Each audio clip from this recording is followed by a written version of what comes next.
All right, this one's about an order of separation so y'all understand. This is an order of separation with the feds. This is where the feds put you in protective custody. I'm going to break down the different forms of protective custody within the Federal Bureau of Prison, a.k.a. the FBOP. So sit back, enjoy the ride, and make sure if you're not subscribed, please subscribe while this intro is on. Please subscribe, hit the emoji, the bell, you know, the like, all that. All right?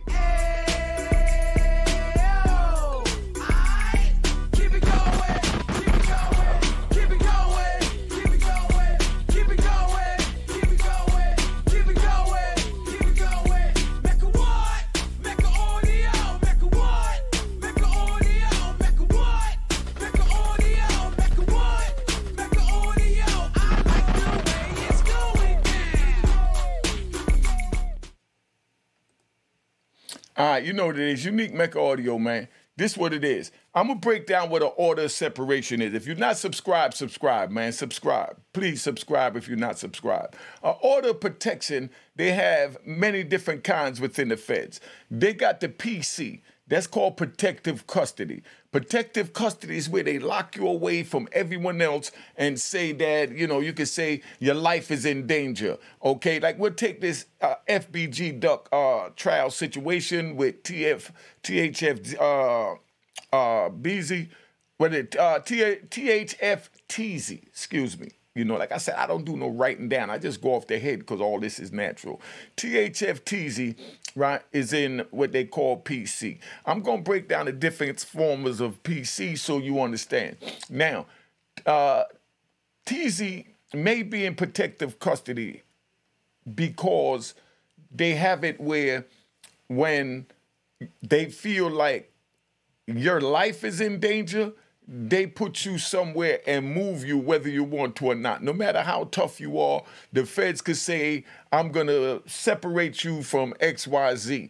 So they'll separate you. Then they got another one where being that, you know, it's alleged that TZ called and said that he was in distress, this and that, and they came to, you know, his rescue, and that happened down at the Gold Coast in Chicago.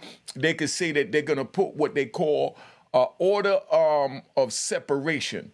Order of separation is where they want you separated from your co-defendants because they think that one co-defendant have influence over another, and if they put the two of y'all in the same jail, then it's going to be a problem because you could still control the mind of another man to possibly go out on police, you know? So they have the order of separation. They separate the influential ones. So in other words, like, I'm going to give you a case. I ain't going to say no name. But there was a case where it was a big kingpin. And, you know, if y'all know who it is, y'all put in the comments, y'all talk about it, whatever, but I'm not going to get into that. There was an order where there was a big kingpin that was charged with, like, decapitation, murder, extortion, and everything else under the book. So being that, you know, he had the power to order a man to take off another man's joint, bang. You understand? That means that he has a lot of power over that man, so they don't want the two of them ever to be together in a federal prison because the two of them together in a federal prison will cause mayhem because all he got to do is tell him, go decapitate that officer, you know, and anything could happen. So to prevent that, they put what they call an order of separation. So they might put a kingpin separate from his hitman, a kingpin separate from his lieutenant, you know, because they feel like they have this type of power over them. So that's why they do that. That's an order of separation, right?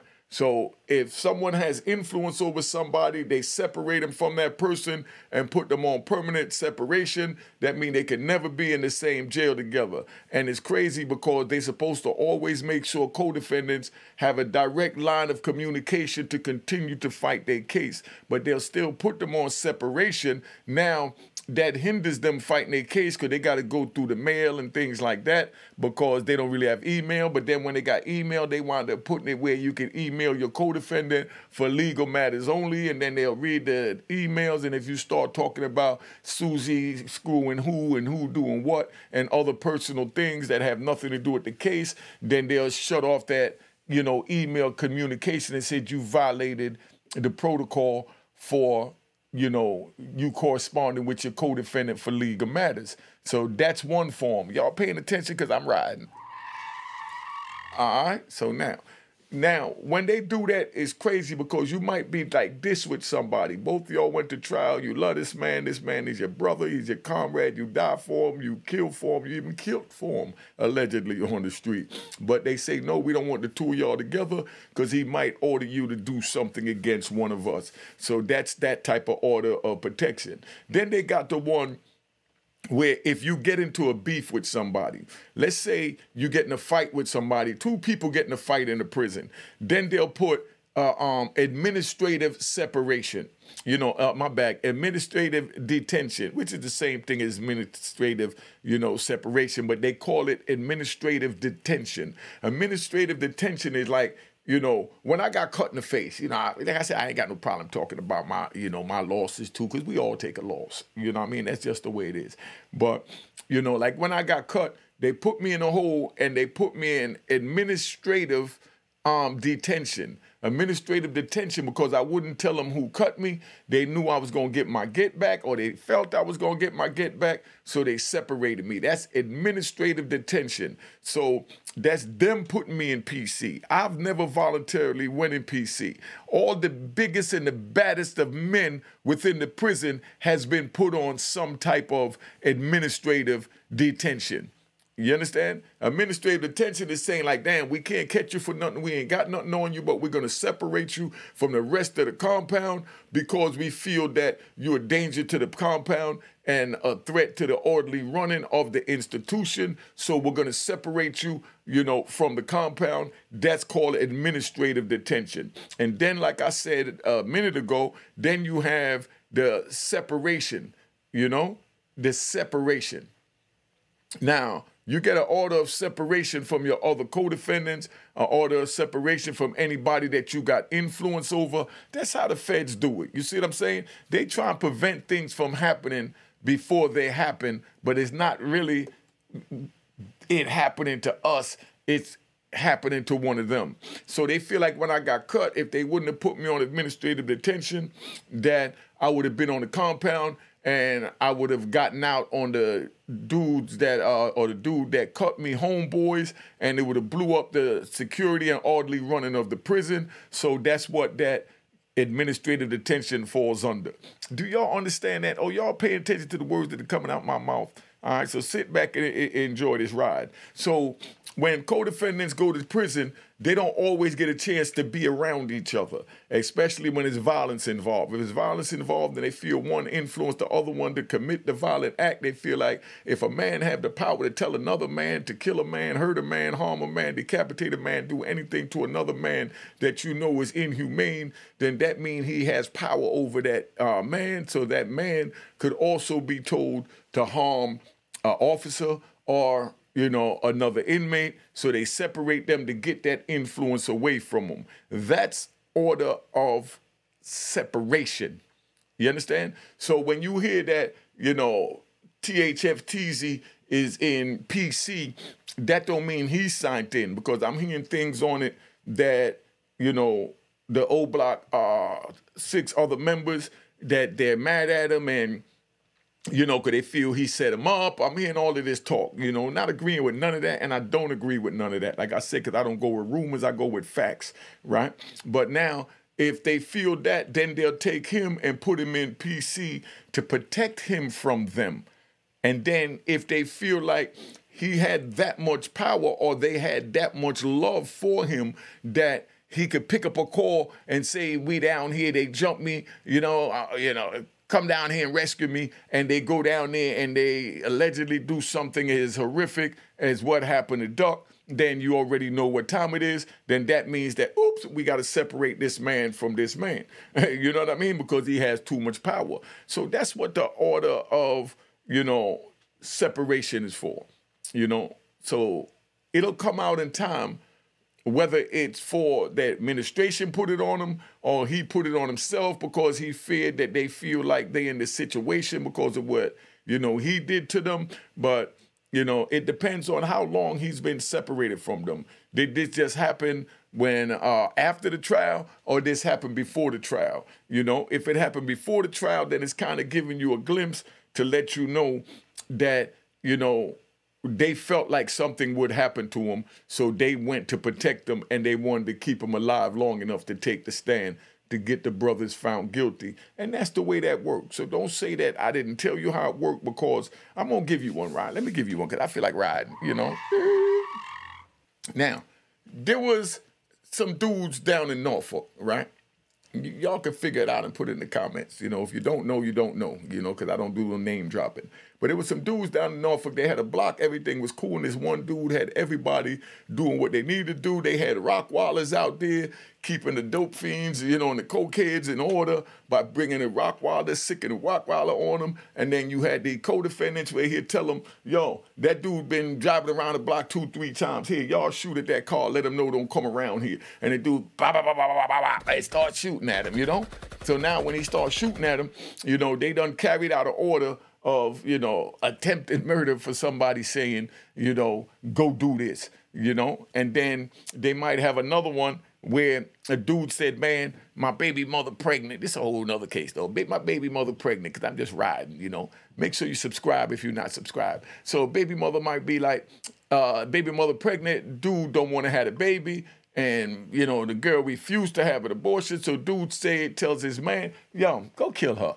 You know what I mean? Because I want to have a baby. Now, for a man to take the order to go murder another female because she's pregnant with your homeboy, your boss, your comrade, your co-defendant, you know, child, and you go out and you kill that, or attempt to even kill that woman and that baby, that means that, you know, he has a grip on your mind. So when someone has a grip on your mind, what they do is they try and separate you from that mind. So it's like take the head away and then the body would fall. So they feel if they take away the person that has that power over them, then the person that is, you know, submissive to that power and carrying out these orders will be much more tameable and controllable once they get them in the feds. You understand what I'm saying? That's why I tell the youngins it's not worth it. So don't sit here and say, oh, you know, jail is easy. You know, I ain't worrying about it. I could do my time. No, it's not that easy, and you can't just do your time like that because a lot of factors that play into this.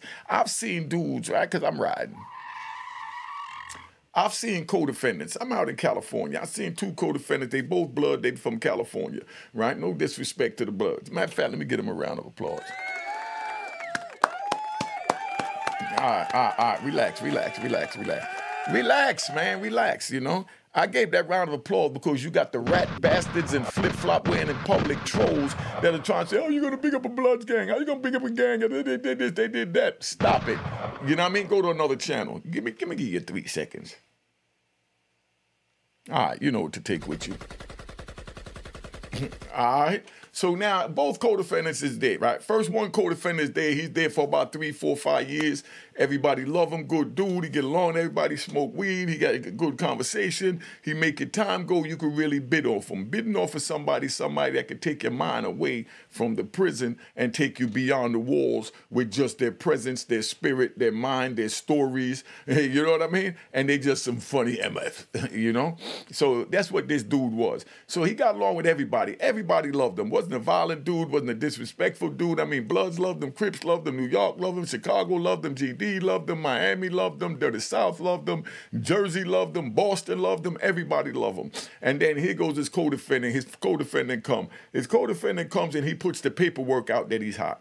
So now when he puts the paperwork out that he's hot, everybody come out there and they say, yo, dude back there in the hole saying that you hot. And the dude said, man, I ain't hot, he lying. He said, yeah, but he's your co-defendant. And he got paperwork. So he come out, he bring the paperwork. So when he bring the paperwork now, he says that the paperwork is a lie. None of that is true. And then he said, nah, he's lying. He told on me. It was a bank robbery. I got away. He told on me. And he showed the paperwork that the dude was hot. But at the same, you know, told on him for the joint. But at the same time, then the other dude that is being accused of being hot, he sit there and the guy that he's saying told on him got paperwork that he told. So bottom line is they both told. So of course the Bloods, you know, as men, they say, okay, boom. He accusing you of telling, you accusing him of telling. Here, y'all get 2 knives. Y'all go settle it and figure out what happened.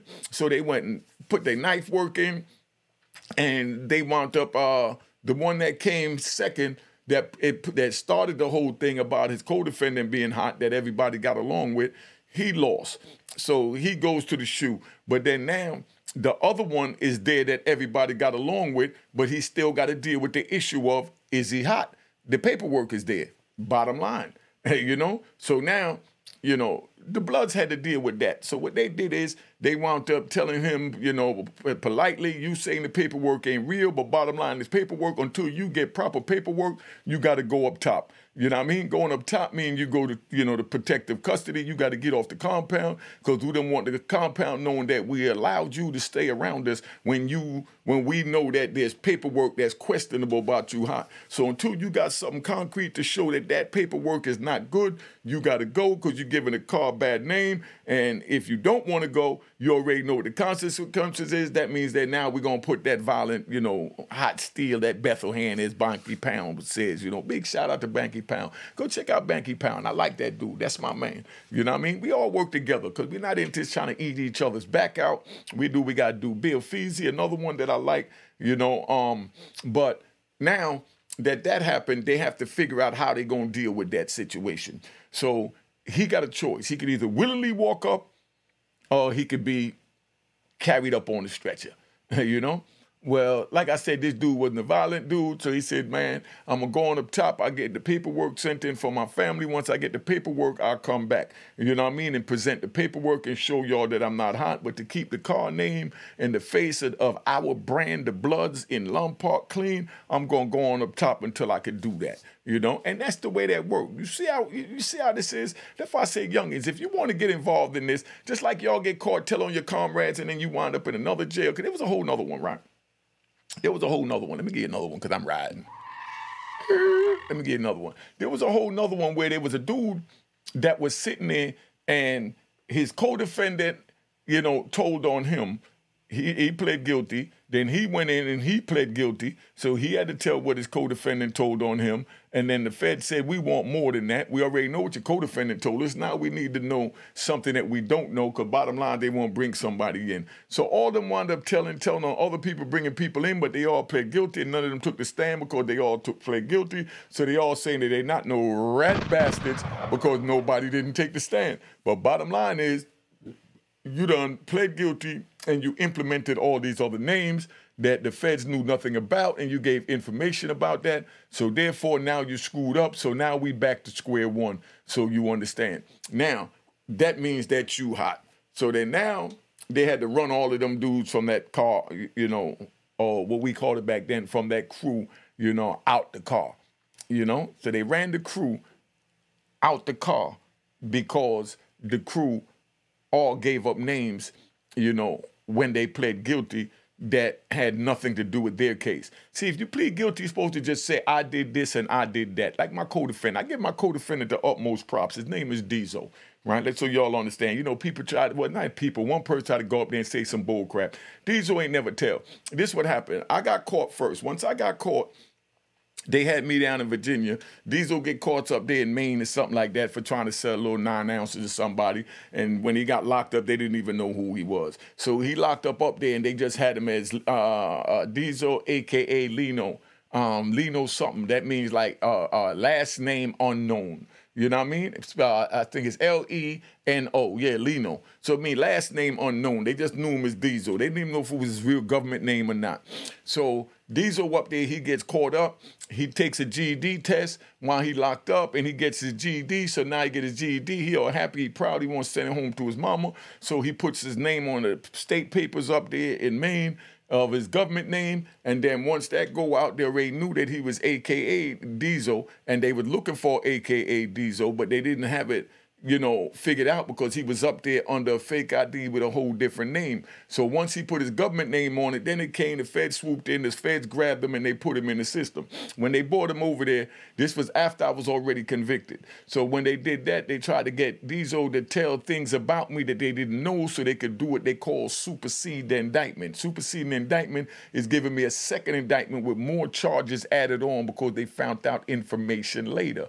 But Diesel went in there on some man time, and that's why I give him his props always, and that's why I still deal with him to this day. Diesel went in there and told him that, Everything he did was for himself. So now the key rat bastard told him that Diesel drove a van down from New York to Charlotte with like 20 keys of cocaine in it and brought it down to one of my workers in Charlotte, and that, you know, then got the money and sent the money back up to New York with the females and did all of it. So they asked Diesel, you know, about that. So Diesel told him straight up, he said, look, I drove 20 keys down there. I dropped the 20 keys off to somebody. I did what I had to do, and that's what I'm pleading guilty to. And they're like, no, but at Unique's trial, they testified that Unique ordered it, Unique did this, Unique did that. And he said, no, Unique had nothing to do with nothing.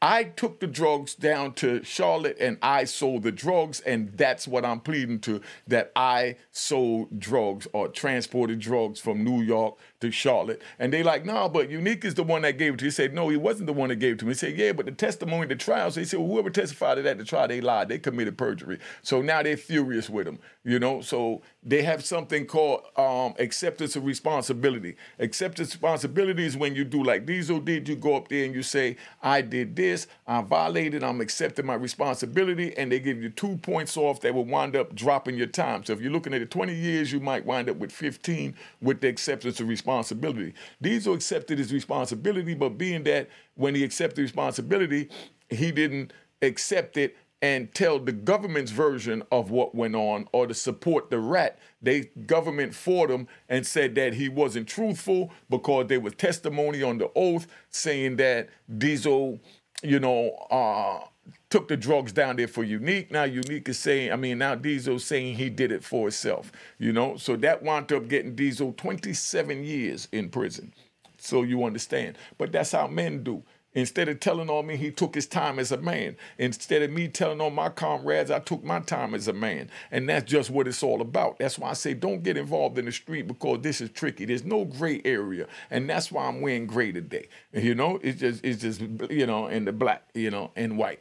Because it's just black and white. There's no gray area in between. It's either black or white. Either you did it or you didn't do it. You know what I mean? Either you're a rat or you're not a rat. Either you tell or you don't tell. There's no justification for telling, no reason for telling. No, they got my pet monkey Bubbles. They got my mother. They got my brother. They got my sister. They got my wife. They talking about taking my kids for my wife. You knew all that when you got involved in the game. That's why I say don't get involved in the game, so you ain't got to worry about them threatening or taking your children, your mother putting her in jail, your uncle, your father, or your pet monkey Bubbles. Nobody go to jail if you don't go on the street and violate the law. If you violate the law, you get caught, you handle your business by yourself. And that's why I'm saying that I don't feel that you capable of that, because it's a different generation and y'all wasn't raised with this embedded in you, so you do what you choose to do. And on the strength of that, that's why I'm saying now, don't get involved in the street. If you're not subscribed, please subscribe.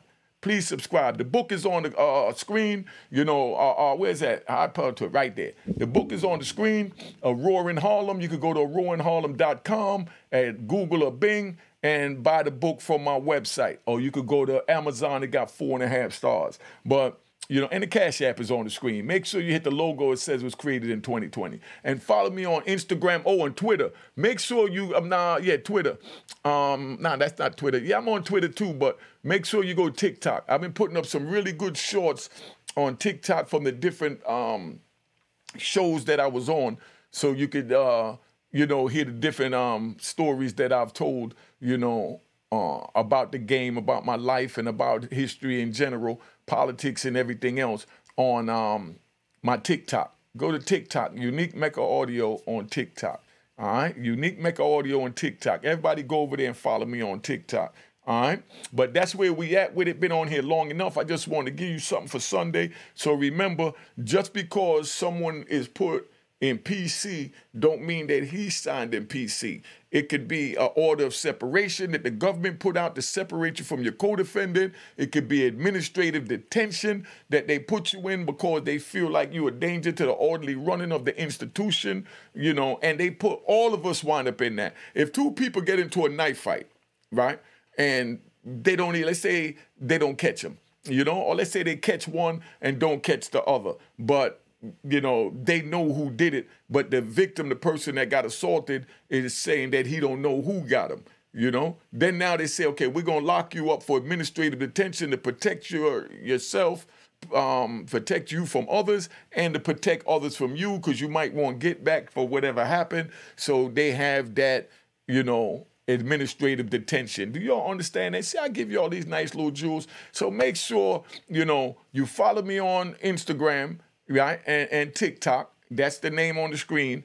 Unique Mecca Audio, and my Cash App is on the screen. Cop the book, you know what it is. Make sure you subscribe, and share these videos, man.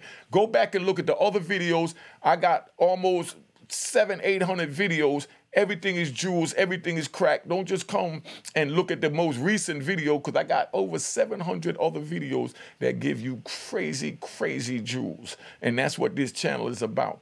Crazy jewels. Go look at them other videos, man. Y'all just coming here for the first time if you've been here for a minute. But just know what time it is. Let me tap out.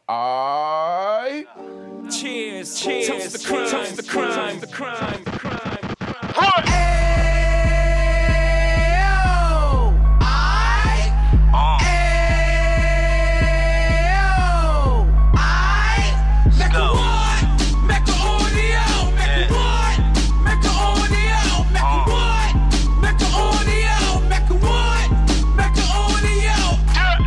Fresh out the can of 26, yeah. Heat back on the strip, getting back in the mix. Yeah. What he mentions a gift. You stand up 10 toes down, and I suggest you pay attention to this.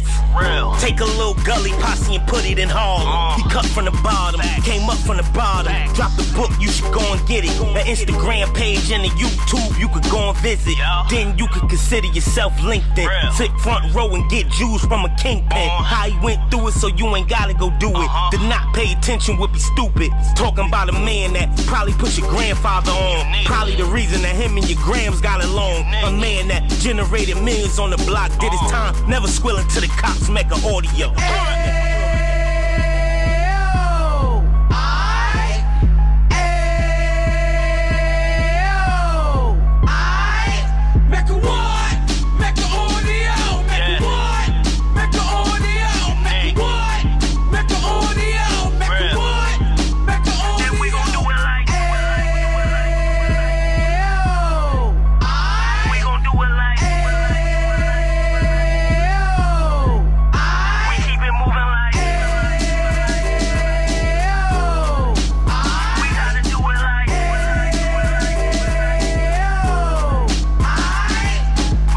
Get it live like 2 G's in the 90s. Drop top beamer so shiny. I let shorty go, she was whining. Treat her like my past, she behind me. Spend a couple bands on the Dapper Dan. You be back again, getting green like a Packers fan. No cap, it's a raw in Uptown. They be whoring Uptown, Dominican bust downs. Now we on the positive, we got a lot to give. Now he trying to stop the kids from being inoperative. So take heed, homie, lend an ear. He started in Uptown, he gon' finish dead. But now it ain't about selling drugs, buying cars. It's about buying property to make the community ours. So we can give back to the youth them, cause they the truth them, and bless up to all the root men.